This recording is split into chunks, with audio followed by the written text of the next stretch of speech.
Bon, bonjour et bienvenue à Pause Bible. On a des choses très intéressantes à voir aujourd'hui. Notre lecture est assez courte en plus. C'est Genèse chapitre 13. Et on va lire le chapitre en entier. Je lis de ma Bible seconde comme d'hab. On y va.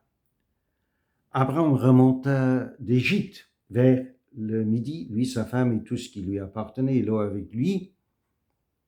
Abraham était très riche en troupeaux, en argent et en or. Il dirigea ses marches du midi jusqu'à Béthel, jusqu'au lieu où était sa tente au commencement entre Béthel et Haï, au lieu où était l'autel qu'il avait fait précédemment. Et là, Abraham invoqua le nom de l'Éternel. Lot qui voyageait avec Abraham avait aussi des brebis, des bœufs et des tentes. Et la contrée était insuffisante pour qu'ils demeurassent ensemble, car leurs biens étaient si considérables qu'ils ne pouvaient demeurer ensemble. Bon problème, hein? Il y eut querelle entre les bergers des troupeaux d'Abraham et les bergers des troupeaux de Lot. Les Cananéens et les Phérésiens habitaient alors dans le pays. Abraham dit à Lot, qu'il n'y ait point, je te prie, de dispute entre moi et toi, ni entre mes bergers et tes bergers, car nous sommes frères. Tout le pays n'est-il pas devant toi? Sépare-toi donc de moi. Si tu vas à gauche, j'irai à droite. Si tu vas à droite, j'irai à gauche. Lot leva les yeux et vit toute la plaine du Jourdain, qui était entièrement arrosée. Avant que l'Éternel eût détruit Sodome et Gomorrhe, c'était jusqu'à soi comme un jardin de l'Éternel, comme le pays d'Égypte. Lot choisit pour lui toute la plaine du Jourdain, et il s'avança vers l'Orient. C'est ainsi qu'ils se séparaient l'un de l'autre. Abraham habita dans le pays de Canaan, et Lot habita dans les villes de la plaine, et dressa ses tentes jusqu'à Sodome. Les gens de Sodome étaient méchants et de grands pécheurs contre l'Éternel. L'Éternel dit à Abraham, après que Lot se fut séparé de lui, lève les yeux et du lieu où tu es, regarde vers le nord et le midi, vers l'Orient et l'Occident, car tout le pays que tu vois, je le donnerai à toi et à ta postérité pour toujours. Je rendrai ta postérité comme la poussière de la terre, en sorte que si quelqu'un peut compter la poussière de la terre, ta postérité aussi sera comptée. Lève-toi, parcours le pays dans sa longueur et dans sa largeur, car je te le donnerai. Abraham leva ses tentes et vint habiter parmi les chaînes de Mamré, qui sont près d'Hébron, et il bâtit là un autel à l'Éternel. Alors, ce qui est assez intéressant en premier, c'est qu'en quittant l'Égypte, Abraham et Lot se sont retournés directement vers le pays que Dieu leur avait montré, c'est-à-dire le pays de Canaan. Ils ne sont pas partis ailleurs. Ce n'est pas parce qu'ils ont été détournés du pays de Canaan par la famine et ont dû descendre en Égypte. Ce n'est pas à cause de ça qu'ils vont abandonner ce que l'Éternel leur a déjà montré. Ils se sont retournés directement vers le pays de Canaan. Et ce n'est pas simplement qu'ils ont survécu en Égypte, mais Dieu les a fait prospérer de telle sorte, quand j'ai parlé du bon problème tout à l'heure, de telle sorte qu'ils ont du mal maintenant dans leur prospérité de rester ensemble, parce que, enfin, peut-être il est question de place dans le pays. On nous dit d'une manière assez significative, il me semble, que les Cananéens et les Phérésiens sont dans le pays.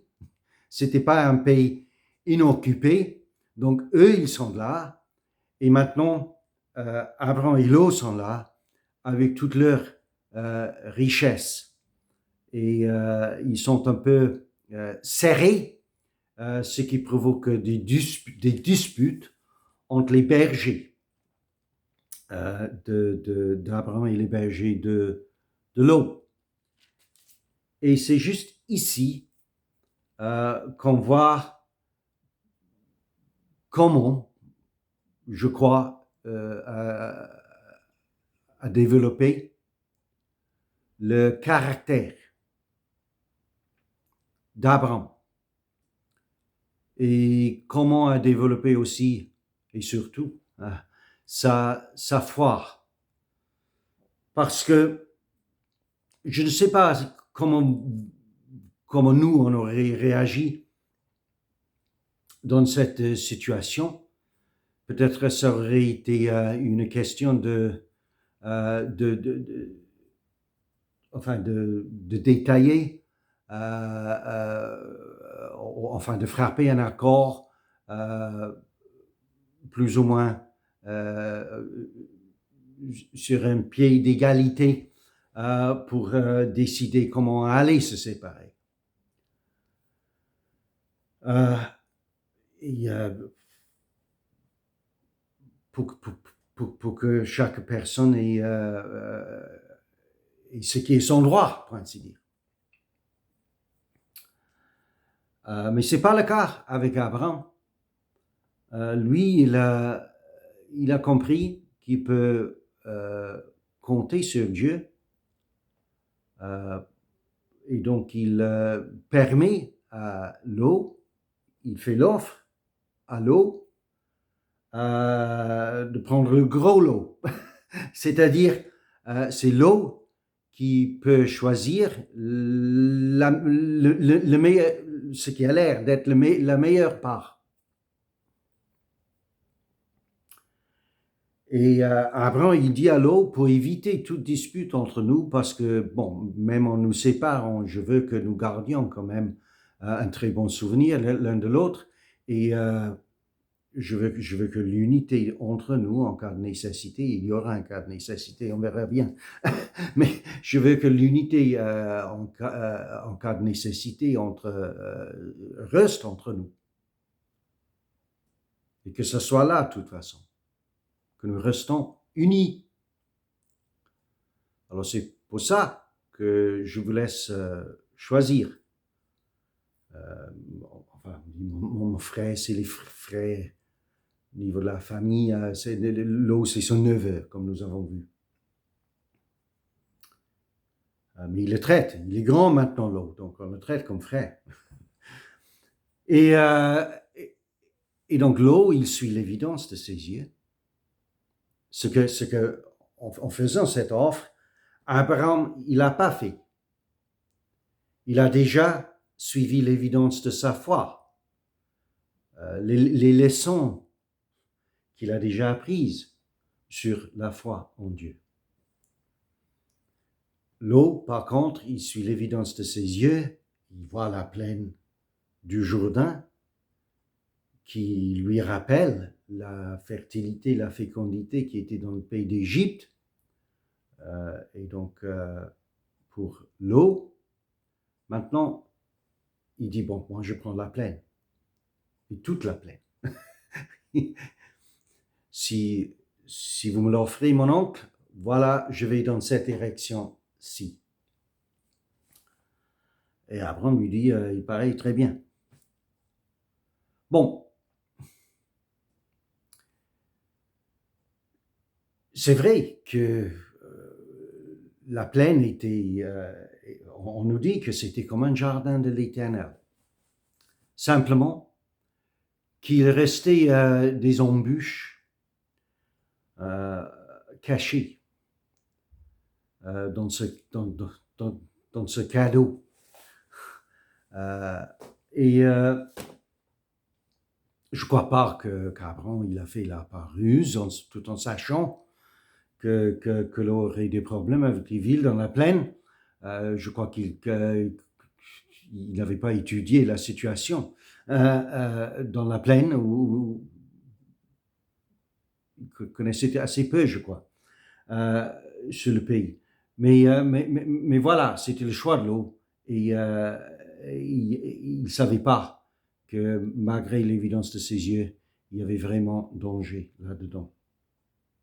Par contre, Abraham, dans sa magnanimité, il a laissé l'eau choisir, il a suivi l'évidence de sa foi, il a mis sa foi et sa confiance en Dieu, et Dieu a confirmé que là, le pays que lui, il prenait maintenant, ça allait vraiment être à lui et lui rester.